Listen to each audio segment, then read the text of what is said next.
Ka njerëz që thonë shiko mos u ndiko, mos u mërzit sepse kështu janë këto, tregojnë vetën e vet. Unë në fakt nuk më bën përshtypje fare.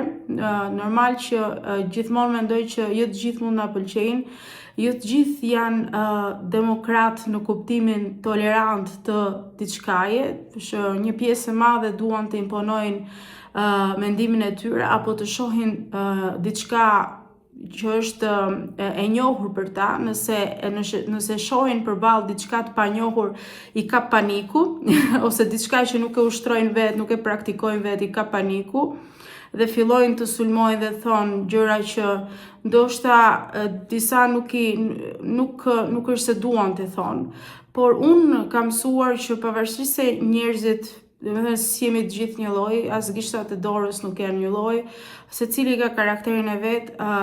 Për sa kohë njeriu është i pjekur emocionalisht dhe kjo gjë fatkeqësisht arrihet vonë tek shumë njerëz, nuk të bën përshtypje. Përkundrazi, unë tani kam nisur me atë idenë që njeriu duhet i flasësh me të mirë edhe kur është që është duke të sulmuar, edhe kur është duke të ofenduar, edhe kur është duke do thuash ne si mundemi.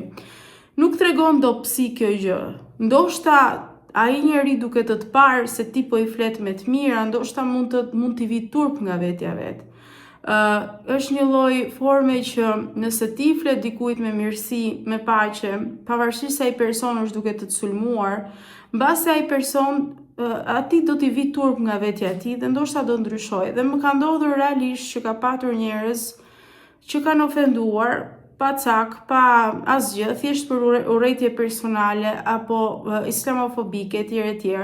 Dhe në fund më kanë kërkuar të falur, sepse mënyra se si ti drejtohesh një personi, nëse sheh, pavarësisht se unë këtë kam kuptuar pak më vonë, edhe unë nxesha me reakot ndonjëherë kur më sulmonin, por në momentin që ti i flet tjetrit me mirësi, edhe kur tjetri është duke të folur keq, Zoti sikur ti jep fuqi,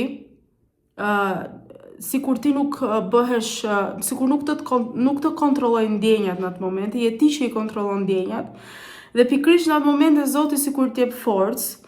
Dhe tashi ndoshta tjetri mund të mos e marri, jo të gjithë e marrin kështu, vazhdojnë dhe sulmojnë, po kur sheh njerëz të tillë thjesht largohu dhe kaq.